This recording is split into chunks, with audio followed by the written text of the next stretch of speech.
আমাদের বিরুদ্ধে, বিশেষ করে আমার বিরুদ্ধে যদি কোনো ধরনের 1 টাকারও দুর্নীতির কোনো অভিযোগ থেকে থাকে, সাংবাদিকদের কাছে আমরা আহ্বান জানাবো সুনির্দিষ্ট অভিযোগের ভিত্তিতে প্রমাণসহ। বাংলাদেশের রাজনীতিতে আওয়ামী লীগ পরিবর্তিত হওয়ার পর, আওয়ামী লীগ দেশ থেকে পালিয়ে যাওয়ার পর সবচেয়ে বড় রাজনীতিক যারা করে থাকে তারা হলো সমন্বয়ক।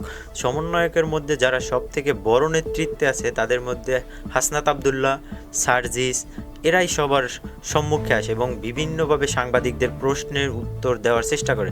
তো এখানে সাংবাদিকদের একটি চ্যালেঞ্জ ছুড়ে দিলেন হাসনাত আবদুল্লাহ। তিনি বললেন যে আমরা যে দুর্নীতি করেছি তার যদি কোনো প্রমাণ আপনারা কেউ দেখাতে পারেন তাহলে যেই বিচার হবে দেশের আইনে আমরা সেই বিচারের সম্মুখীন হব। হ্যাঁ, হাসনাত আবদুল্লাহর কথায় কি মনে হয় আপনার? হাসনাত আবদুল্লাহরা কি দুর্নীতির সাথে জড়িত? এবং তিনি আরও বলেন যে আওয়ামী লীগকে যারা পুনর্বাসনের চেষ্টা করবে, আওয়ামী লীগের যে পরিণতি হয়েছে তার থেকেও আরও ভয়ঙ্কর পরিণতি হবে। এখানে কাদেরকে ইঙ্গিত করা হলো? অবশ্যই মেবি বিএমপিকে, কারণ তারা বলতে চাচ্ছে যে বিএমপি এখন বাংলাদেশে আওয়ামী লীগকে পুনর্বাসনের জন্য চেষ্টা করছে।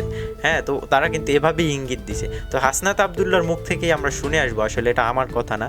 আপনারা হয়তো বলবেন যে তানভীর টক ভুয়া নিউজ প্রচার করে। আমরা কোনো সময় ভুয়া নিউজ প্রচার আপনাদের সাথে করব না, আমরা সবসময় সত্যটা প্রচার করব। অবশ্যই তানভীর টকের সাথে থাকুন, সাবস্ক্রাইব করুন। আর চলেন দেখে আসি হাসনাত আবদুল্লাহর নিজের মুখের কথা, আসলে সে কি বলতে চাচ্ছে। হ্যাঁ, তার নিজের মুখ থেকে আমরা শুনে আসবো বেশ কিছু চ্যালেঞ্জিং কথাবার্তা।